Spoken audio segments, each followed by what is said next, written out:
And meron siyang free jelly case.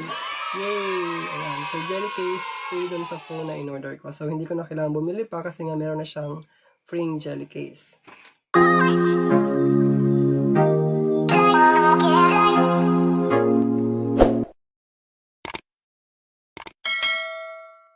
Hello guys! Welcome back sa aking channel. Again, it's Marteen Dee. And kung bago ka pa lang sa aking channel, please click the subscribe button at idami mo na rin ang notification bell para every time na mag-upload ako ng bagong video is man-notify ka. So, para sa video natin today, we are going to unbox yung phone na binili ko sa Lazada last 10/10 promo. And kung gusto mong malaman kung ano yung phone na binili ko, just keep on watching. A few moments later. Ayan, so the long wait is over na nga kasi na-receive ko na yung aking phone na in-order last October 10. Ilalagay ko yung details dito. Ayan. So, in-order ko siya nung October 10 and then nakakuha ko kay Lazada ng 700 Lazada bonus nung time ng kanilang promo. Ayan. So, I waited 11 days to be exact bago ko na-receive yung product. Very understandable naman kasi galing pa siya sa overseas. I think galing pa siya sa Hong Kong. Kaya ganun katagal yung kanyang processing time. And kung excited ka na, excited na rin ako, tara buksan na natin yung package. So, eto na yung pinakaiintay kong phone.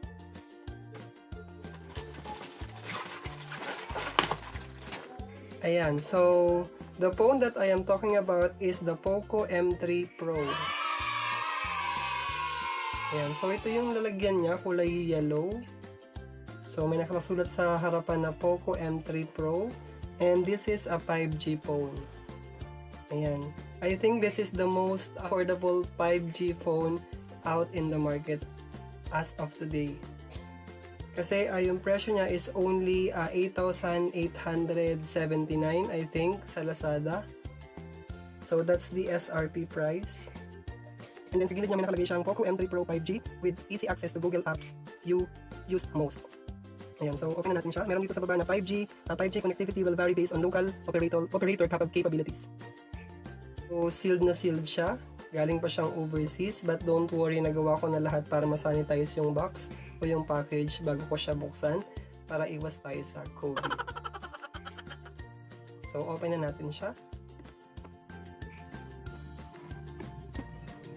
Ayan.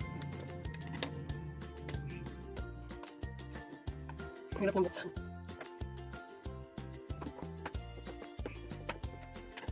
Wait. Ayan, so natanggal na natin yung plastic. So, eto na yung box. So, kapag na-open mo na yung box, ganito yung itsura ng nasa loob.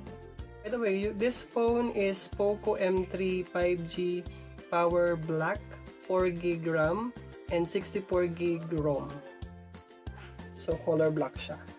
Pero yung gusto kong kulay talaga is yellow, kaso hindi na siya available nung time na umorder ako, kaya nag-black na lang ako. So, check natin kung maganda yung pagka-block niya. Okay, makikita mo nakalagay POCO. Yan. So, tingnan natin yung laman. So, I think this is the phone.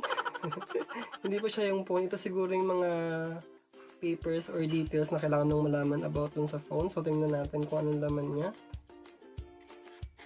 So, sobrang ganda ng pagka-box niya. Ayan, safe. Ito na yung phone.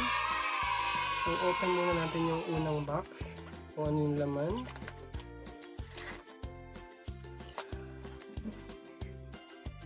Ayan, so ito yung laman niya.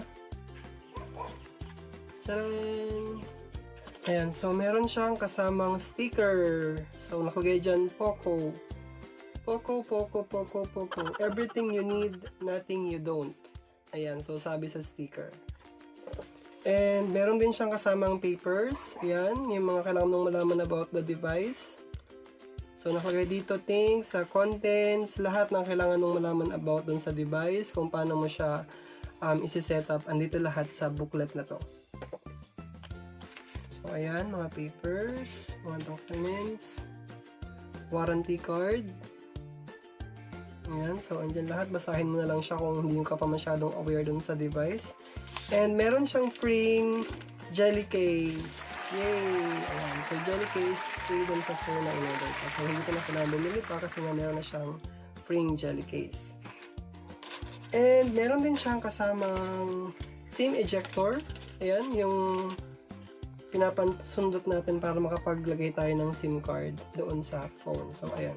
Kasama din siya doon sa package, syempre. And, let's go and check the phone.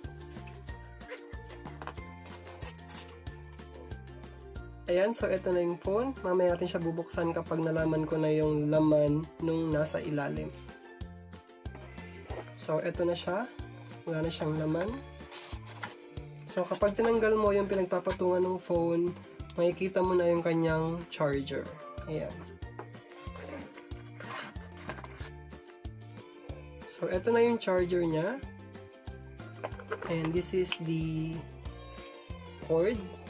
By the way, this phone is a Type-C phone already. So, yung kanyang charger is Type-C na hindi na siya yung traditional na charger na katulad ng dati nating phone. Ayan, so ito siya. And then, wala na siyang laman. Wala siyang kasamang earphone or headset. So, ikaw na yung mismong bibili nun. Kasi 'di ba ngayon hindi na talaga kasama. Dati kasama pa siya sa package, pero nowadays hindi na siya kasama. So, ito na yung phone, kulay black. Charan, ang ganda niya. Grabe. So, nakalagay dito, POCO M3 Pro 5G, MediaTek Dimensity 700 with dual 5G, 7nm high performance processor. And then yung kanyang display, it's 90Hz, 6.5 inches FHD+, that display, dynamic refresh rate switching. And then yung battery capacity niya is 5,000 mAh battery. Yeah. And this phone has 18 watt fast charging. And for the camera, it's 48 MP AI triple camera. So, ayun yung camera niya. Meron siyang tatlong camera dito sa likod. This is the 48 MP camera. And this is 2 MP and then 2 MP din siya. Yan, so tanggalin natin yung plastic. Ayan. So ito na yung phone, sobrang ganda niya, sobrang glossy ng likod ng kanyang likod ng phone. Nakalagay POCO, designed by POCO. So this is a Xiaomi phone actually. So this is the newest model na ginawa ng Xiaomi. Ayan, so dito yung kanyang headset sa taas. Ayan. So, open na natin siya. POCO.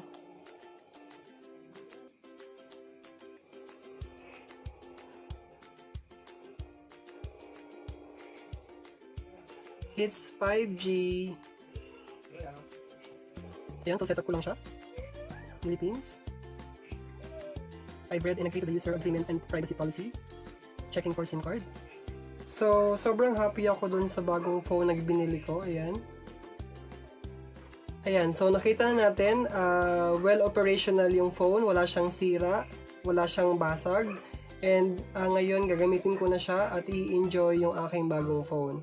Maraming salamat sa panonood. Again, it's Marteen Dee and thank you so much. Bye! Until next time!